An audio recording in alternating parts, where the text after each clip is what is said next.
Good morning everyone, welcome back to the channel. I hope you guys enjoyed the last video of my car running and then breaking down on the side of the road.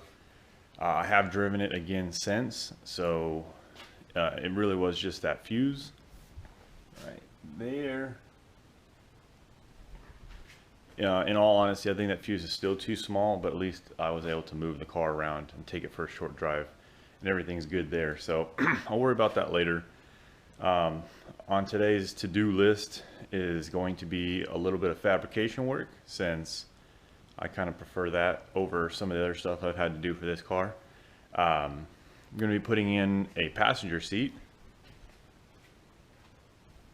I've said from the beginning that although this looks like a race car and will function as a race car, it is still a street car. So with that in mind, I need a second seat. Breaking down the side of the road was also a good indicator that I needed another seat, because sure would have been nice to not have to sit there and wait for help by myself. Not that I had to wait for long, but still, maybe we would have diagnosed the problem before help came and could have just driven off. Ooh, a lot of dead moths on this seat. Weird. It's collecting them. That's unusual. Anyways, so I have another seat. It came with the car, it just wasn't bolted in. So I don't have to spend any money. That's always good. And as far as the mount is concerned, since I'm going to make my own, all I would need to buy is materials. Well, luckily I have a friend who works construction who just grabbed some scraps laying around, so I didn't have to buy the materials either. So other than a couple of bolts, I'm going to get the second passenger seat in here for free. So can't complain about that. And then on top of that, you know, the automotive hobby is something you do with people. It's not really something you want to do by yourself. You can, but it's always more fun with friends and family going along with you. So definitely want a passenger seat. And then lastly, on the last car, when we did street tuning, typically a buddy of mine would drive and I would sit in the passenger seat with the laptop, and my eyes would be glued on the laptop while he drove, and everything worked great. I can't sit on the floor. I'm not gonna sit on the floor. So if I were to do that again, I would need a passenger seat. Although the tune is pretty much dead on at this point. So any tuning that we would do would either be on a dyno or at the track. So unless I change my combination drastically, my tuning on the street days have come to an end. But better safe than sorry. So let's go ahead and start cutting up some metal. I'm going to lay this down. I'm going to use this scrap steel right here. I know it looks a bit overkill, but I'm actually not going to use very much of it. It's not going to weigh very much, and it's actually the same. I'm basically going to steal the design that the shop who installed my driver's seat used. I just have the same materials that they use, so I'll use their design. No thinking involved, just going to make it and get it done. Alright, just a quick test fit just to make sure it sits with those hoses in the way. It's a little tight, but it's not going to sit on the floor, obviously. The seat would be up multiple inches from where it's at now, so everything will clear. Looks good. It is a different seat than the driver's seat. Right before the beginning of this project, I had actually lost over 100 pounds, so I would have needed that bigger seat just to be able to drive this car.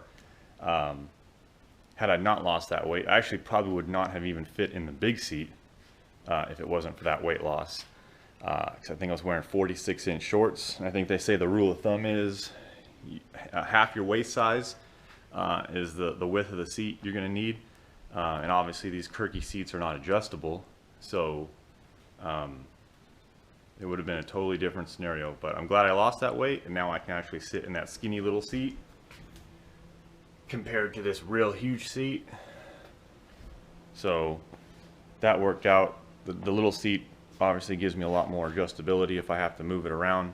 I also like the idea of having a bigger seat for the passenger, because you never know who's going to sit with you, and since it doesn't have to be super tight because you're not going to race with a passenger, it works out good that the seat is just unnecessarily large over here on the passenger side. So I'm going to pull it out and we'll start cutting up some metal.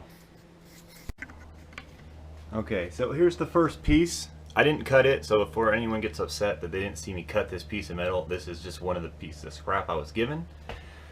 this is the piece that was cut for my driver's seat, so I'm just going to do the exact same thing. It's the same type of metal.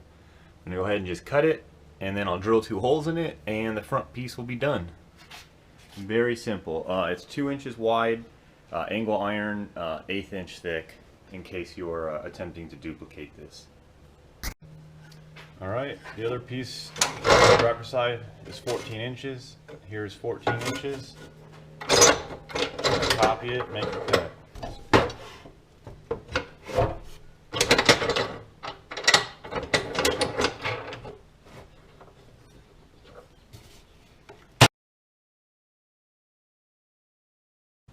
Alright, here's the plate laying in place, obviously not bolted down. I don't have the nuts the correct size, so that'll get tightened down when I get a chance to go to the hardware store. I didn't film myself drilling it because you've seen me drill holes before in my other videos. It's not that exciting. So time to make the back piece, and here it is. So I'm gonna again cut it to 14 inches just like the last one, and then I'll drill the holes, and then I'll slip a couple stand-in bolts since I don't have the back bolts either. I'm gonna have to go to the hardware store for that. But at least the stand-in bolts will hold it in place, aligned properly, while I take measurements for the pieces that are going to run front to back. So I'm going to go ahead and cut this. I'll drill a couple holes, and then I'll show you everything lined up. Alright, both sides of the both brackets, I should say, are bolted down. Well, the back one's not bolted down. Those are just stand-in bolts that are holding the plate in place so I can take measurements. This one's got one nut holding it down. I borrowed it from the other side of the car. It'll obviously have to go back, and I'll still have to buy hardware for this side. But it works for the time being. What I'm now going to do is I've already measured from here to about how far I think I'm going to need it, which is roughly 19 inches. So I'm going to go ahead and cut that again out of this plate because that's all I have. A little overkill, I know, but there's a good reason for it, and I'll explain that in a minute. So it actually is going to work out nice. And then as far as making up the distance, because clearly this is lower than this, I have some square tubing which will come off of here. I'll just weld it up against this bracket, and then the angle iron will lay on top of it. So the measurement I took was 19 inches. So I'm going to make 2 cuts at 19 inches. This one's already marked off, so I'm going to go ahead and cut that one, measure another 19 inches, cut another one.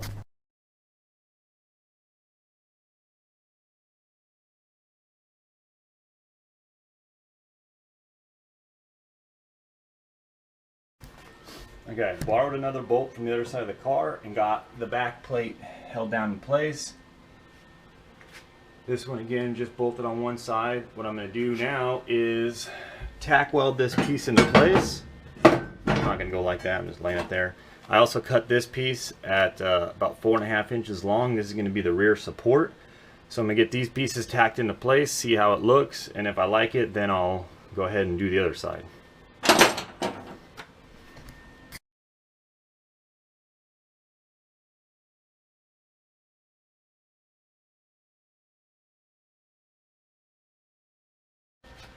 Alright, there it is. The 2 plates tacked into place. Looks like everything's going to line up just right. So let me go ahead and throw the seat in here.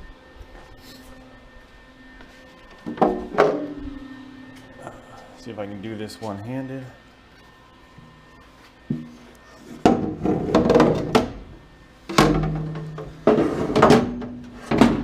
Without destroying the whole car.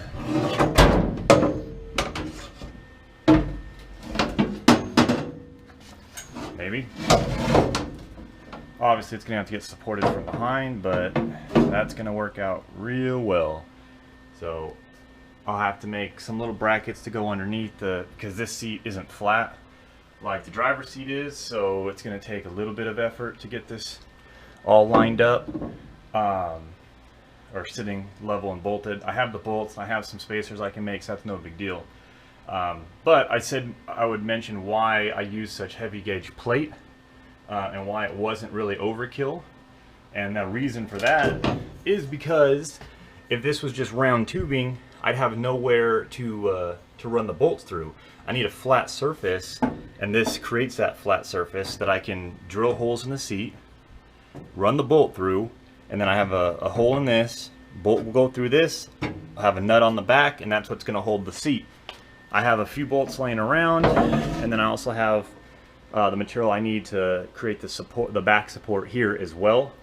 So that will be the next step as far as what I have to do, and then determining exactly what angle I want the seat at. I mean, obviously, I don't want it way up like this. I don't want it laying down like that. So next thing would be setting the angle and then drilling some holes to get everything lined up.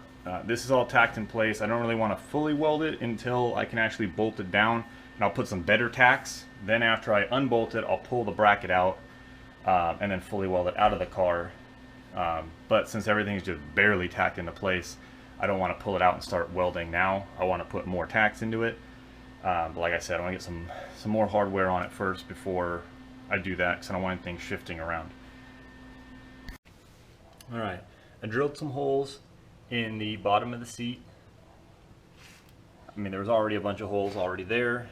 Obviously, this seat's been mounted numerous times in different cars in different ways, but I know which holes are mine.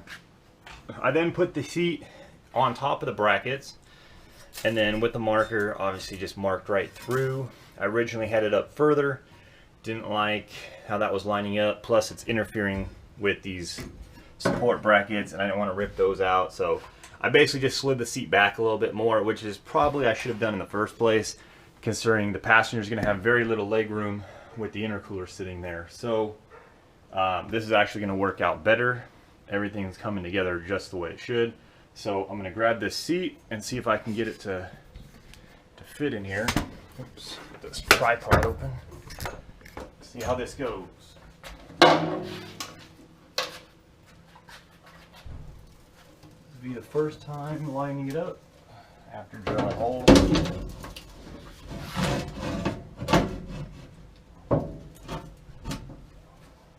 Alright, they all line up. Nice. So this is where it's going to sit. I'll probably put a couple bolts in it to keep it from rocking back. And then I can start the fabrication on the back piece. Because obviously I'm not going to rely just on those 2 or 4 bolts that are down here. There's already 2 holes drilled, so I'm going to take advantage of that. It actually looks like the exact same size as the bolts I bought. So I'm going to cut another piece of this angle iron stuff. It'll sit on the back. That'll give me something to weld off of. I'll go straight to the hoop. If I have to weld a piece of that angle iron or cut it up, whatever I got to do so that I can attach back here, I'll do that. So let me go bolt this down. I'll take some measurements and then I'll come back to you guys. And that worked out perfect. So only 2 bolts holding it down because I'm still in the fabrication process. Obviously it's much further back than the driver's seat, which is fine. People don't always sit like twins, so I don't care if it doesn't match. The seats are totally different anyways. Starting to look like an actual car. So let me go ahead and, like I said, cut up some angle iron for that back support, and then we'll get that all bolted into place so I can do some more welding. So this is the piece I'm going to use for the back support. I've measured it out to be about 4 3/4, something like that. So I'm going to go ahead and cut it, and then I'll drill it.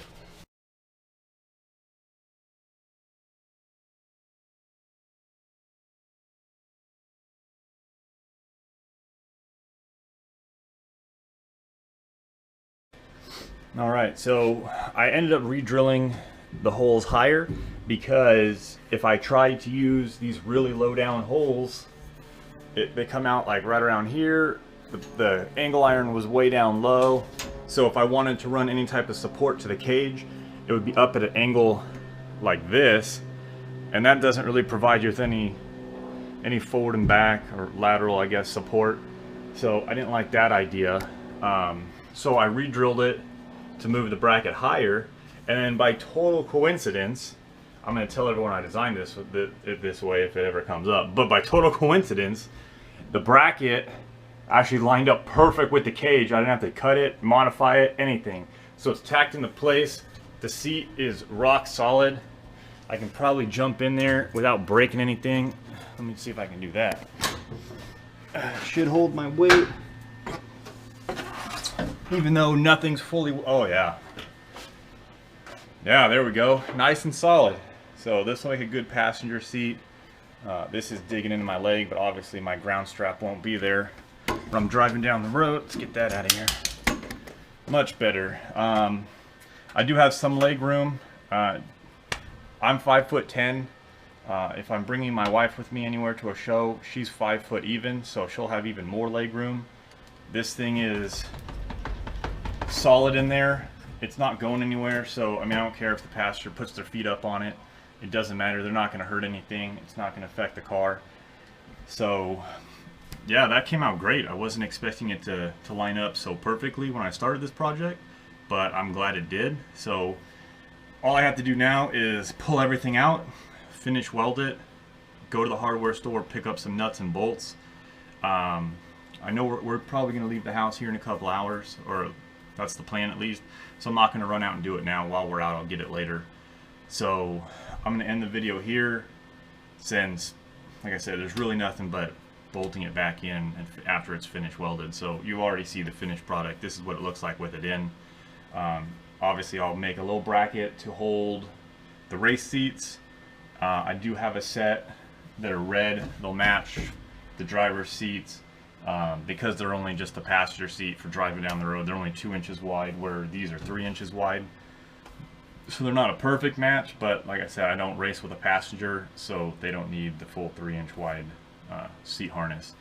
So I'll get that in. There's really nothing to that. Use your imagination. A couple bolts on the side, a tab in the back, and then a tab between your legs, and that's what holds, you know, there's the one tab between the legs, there's the tab on your back, and then the, you know, it's bolted in the factory locations up here for the side, and that's it. That's how that's done. So super simple. I'm getting text messages. I should have some more bolts laying around to match, you know, to bolt into the factory harness location. I'll have to look. I was looking for them last night, couldn't find them. If I can't find them before I go out, then I will pick up some when I'm at the store. So pretty straightforward install. If you can weld, you can easily make these brackets. So I hope you guys learned something out of this, in case you were thinking, hey, I can spend a whole bunch of money on these prefabricated, you know, seat brackets, or you can spend a couple bucks on some angle iron and just do the work yourself. So thanks for watching, and I'll see you guys for the next video.